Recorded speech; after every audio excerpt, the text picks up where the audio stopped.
চণ্ডীগড় বিমানবন্দরে কঙ্গনা রানাওয়াতকে চড় মারার অভিযোগ উঠল। মহিলা সিআইএসএফ জওয়ানের বিরুদ্ধে এই অভিযোগ উঠেছে। কৃষক আন্দোলনের বিরুদ্ধে কথা বলায় কঙ্গনাকে চড় মারার অভিযোগ সিআইএসএফ এর জওয়ানের বিরুদ্ধে।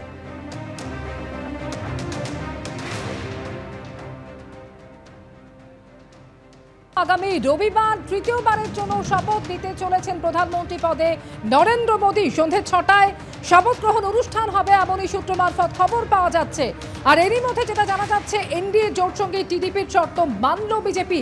চন্দ্রবাবু নাইডুর একজন পূর্ণমন্ত্রী এবং দুজন প্রতিমন্ত্রীর দাবি মানল বিজেপি সূত্রের এমনই খবর।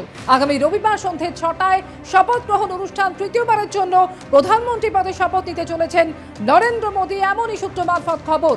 কথা বলবো দীপক ঘোষ, আমাদের প্রতিনিধি রয়েছেন এই মুহূর্তে আমাদের সঙ্গে।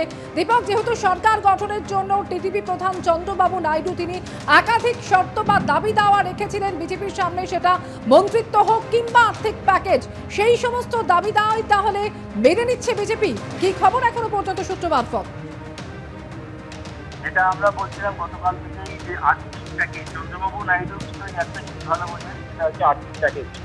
সেই আর্থিক প্যাকেজ দিতে হবে অন্ধ্রপ্রদেশের জন্য, অন্ধ্রপ্রদেশের উন্নয়নের জন্য। সেই শর্ত তিনি গতকালকেই রেখেছিলেন। সেই শর্তে সম্মতি হয়েছে বিজেপি এবং একটা কত হাজার কোটি টাকার সেই প্যাকেজ দেওয়া হবে সেটা এখনো নিশ্চিত নয়। তবে সেই সঙ্গে একজন ক্যাবিনেট মন্ত্রী, দুজন প্রতিমন্ত্রী, এই দুটো দায়িত্ব টিডিপিকে দেওয়া হচ্ছে মোটামুটি স্থির। টিডিপিও প্রাথমিকভাবে এই শর্তে রাজি হয়েছে, সম্মত হয়েছে সেই সব রাজি। এবং যেটা জানা যাচ্ছে যে স্পিকার পদ নিয়ে আলোচনা এখনো চলছে। স্পিকার পদ কাকে দেওয়া হবে সে ব্যাপারে চূড়ান্ত সিদ্ধান্ত এখনো পর্যন্ত হয়নি। যেটা কথা হয়েছে সেটা হচ্ছে যে এই ব্যাপারটি পরে সিদ্ধান্ত নেওয়া হবে। আগে ক্যাবিনেটের প্রশ্নগুলির মীমাংসা হোক, তারপরে স্পিকার পদের সিদ্ধান্ত নেওয়া হবে।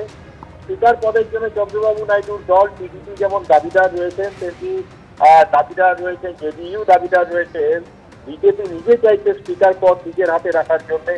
সুতরাং এই নিয়ে একটা টানাপোড়েন আছে, সিদ্ধান্ত চূড়ান্ত হয়নি। তবে একটা সিদ্ধান্ত চূড়ান্ত হয়েছে, সেটা হচ্ছে এর আগেও চন্দ্রবাবু নাইডু প্যাকেজের বিনিময়ে, আর্থিক প্যাকেজের বিনিময়ে সরকারকে সমর্থন করার যে কৌশল, সেই কৌশল তিনি প্রথম দেখিয়েছিলেন, তিনি উদ্ভাবক বলা ছিলেন। আবার এই সরকারের সামনে কৌশল রাখলেন, সেটাই বলতে পারো সম্মতি দিল বিজেপি। এবং সেই সঙ্গে ক্যাবিনেট মন্ত্রী, দুজন প্রতিমন্ত্রীর পদ দিয়ে আপাতত পরিস্থিতি সামাল দেওয়ার চেষ্টা হয়েছে এবং সেটা মেনেও নিয়েছেন আপাতত। সুতরাং বলতে পারো যে দুই বড় দল, নীতিশ কুমারের দল আর চন্দ্রবাবু নাইডুর দলের মধ্যে নীতিশ কুমারকে এখন মানিয়ে নেওয়া গেল। এখনো কিন্তু নীতিশ কুমারের দলের সঙ্গে বিজেপির আলোচনা চলছে। ধন্যবাদ দীপক।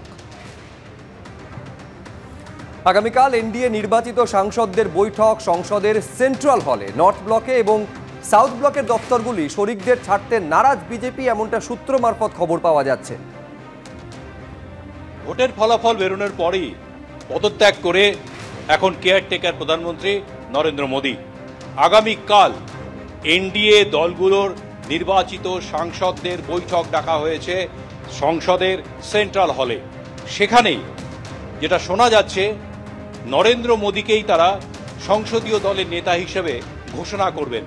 তারপরই সমস্ত সাংসদের সই নিয়ে, অর্থাৎ এনডিএ শিবিরে যত সাংসদ রয়েছে তাদের স্বাক্ষর নিয়ে রাষ্ট্রপতির কাছে গিয়ে সরকার গঠনের দাবি করবেন তারাই। সাউথ ব্লকে প্রধানমন্ত্রীর দপ্তর, পিএমও অফিস রয়েছে এবং সেই সঙ্গে রয়েছে সাউথ ব্লকে প্রতিরক্ষা মন্ত্রক এবং বিদেশ মন্ত্রক।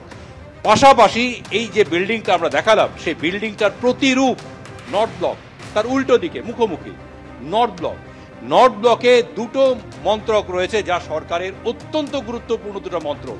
একটা হচ্ছে স্বরাষ্ট্র অর্থাৎ হোম অ্যাফেয়ার্স, আরেকটা হচ্ছে অর্থ মন্ত্রক। অর্থাৎ এখানে রয়েছে স্বরাষ্ট্র এবং অর্থ মন্ত্রক, এপারে রয়েছে প্রতিরক্ষা এবং বিদেশ মন্ত্রক। তার সঙ্গে সাউথ ব্লকের লাগোয়া রয়েছে পিএমও, ঠিক গা ঘেঁষে দাঁড়িয়ে রয়েছে রাষ্ট্রপতি ভবন। এই চত্বরটা সরকারের মূল চার স্তম্ভ, মূল চার মন্ত্রক যেন বিজেপির হাতে থাকে সে ব্যাপারে শীর্ষ নেতৃত্ব তৎপরতা চালিয়ে যাচ্ছে। বিজেপি নেতৃত্ব মনে করছেন দর কষাকষি কোনো অবস্থাতেই তিক্ততায় পর্যবসিত হবে না, সবকিছু মসৃণভাবেই হবে।